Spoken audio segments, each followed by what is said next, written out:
एक फाउंडर ने अपना प्रोडक्ट आउटसोर्स किया। 4 महीने लगे, 12 लाख का खर्चा भी हुआ। प्रोडक्ट आया, एकदम वैसा था जैसा बोला गया।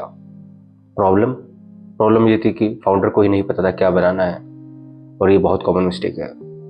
तो हाय, मैंने जुनेज, मैंने ऐसे स्टार्टअप्स को देखा है जो बिल्ड वर्सेस आउटसोर्स के डिसीजन गलत लेते हैं, और इसका इम्पैक्ट मंथ्स नहीं ईयर तक रहता है। तो आज मैं आपको बताऊंगा कब बिल्ड करना चाहिए, कब आउटसोर्स करना चाहिए, और क्या चीज़ अवॉइड करनी चाहिए। एक चीज़ क्लियर कर देता हूँ, प्रॉब्लम आउटसोर्सिंग में नहीं है, प्रॉब्लम ब्लाइंड आउटसोर्सिंग में है।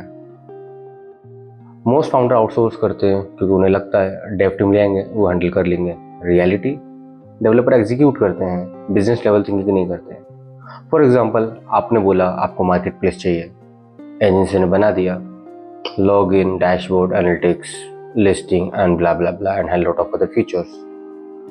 पर आपको क्लियर नहीं था यूज़र का कोर फ्लो क्या होगा, मेन फीचर्स क्या होंगे। तो आप प्रोडक्ट आउटसोर्स कर सकते हो, क्लैरिटी नहीं। सेकंड मिस्टेक, आप कॉस्ट बचाने के चक्कर में चीप डेव टीम हायर कर लेते हैं। शुरू में लगता है कि आप स्मार्ट हो। मैंने एक प्रोजेक्ट देखा जो 5 लाख में स्टार्ट हुआ था, freelancers plus cheap dev team, पर कंप्लीट हुआ 18 लाख में। Cheap team often use shortcuts, no architecture planning, no testing, copy paste code. Cheap development सबसे एक्सपेंसिव होता है लॉन्ग टर्म में।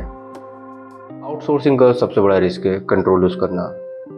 आप डिपेंडेंसी क्रिएट कर रहे हो, सारा एक्सेस उनके पास होता है, code access, GitHub access, infrastructure access.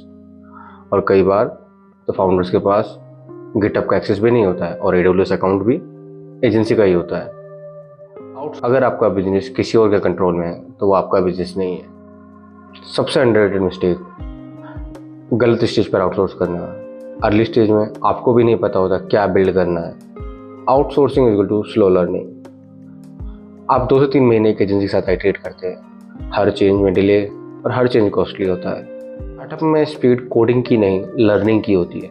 तो सही अप्रोच क्या है? Stage 1, 0 to 1, clarity phase. पहले क्लियरिटी लाओ, क्या बिल्ड करना है, क्या नहीं करना है, कितने फीचर चाहिए, कौन कौन से इंपॉर्टेंट फीचर्स हैं फर्स्ट वर्जन के लिए। आप नो कोड टूल यूज़ कर सकते हैं, और अब तो AI के काफ़ी सारे टूल्स हैं वाइब कोडिंग, जैसे लवेबल, वी नोट। आप उनको यूज़ कर सकते हैं और अपना आइडिया वैलिडेट कर सकते हैं। स्टेज 2, 1 to 10, जब आप अपने आइडिया पर थोड़े कॉन्फिडेंट हैं, वैलिडेट हो गया है, थोड़े यूजर्स आ गए, तो आप एक डेव टीम को या एक डेव को हायर कर सकते हैं। वो जो कोड आपने लवेबल से बनाया था वो थोड़ा बगी होगा, उसमें प्रॉब्लम्स होंगी, तो उसको स्टेबलाइज करने के लिए, ताकि वो थोड़े और ज़्यादा यूजर्स हैंडल कर सके और वो स्टेबल हो जाए प्लेटफॉर्म, क्योंकि अभी तक वो अनस्टेबल प्लेटफॉर्म था। स्टेज 3, जब आपका सिस्टम स्टेबल हो जाए तो आप एक स्ट्रॉन्ग डेव टीम बनाएं या फिर एक पार्टनर को लाएं। Outsource execution but never outsource thinking. Simple याद रखो, क्लैरिटी के बिना आउटसोर्स मत करो, चीप के चक्कर में जाओ, कंट्रोल लूज मत करो, और सही स्टेज पर सही डिसीजन लो। फाउंडर अक्सर सोचते हैं उनकी दिक्कत टेक है, रियलिटी में उनकी दिक्कत डिसीजन मेकिंग है। और बिल्ड वर्सेस आउटसोर्स सबसे एक्सपेंसिव डिसीजन में से एक है। सही लिया तो 10x ग्रोथ होगी, नहीं लिया तो पैसा और टाइम दोनों जाएगा। मैं ऐसे ही ब्रेकडाउन शेयर करता हूँ जो बिजनेस को डायरेक्टली इम्पैक्ट करते हैं। फॉलो करिए अगर आप अपने स्टार्टअप में सीरियस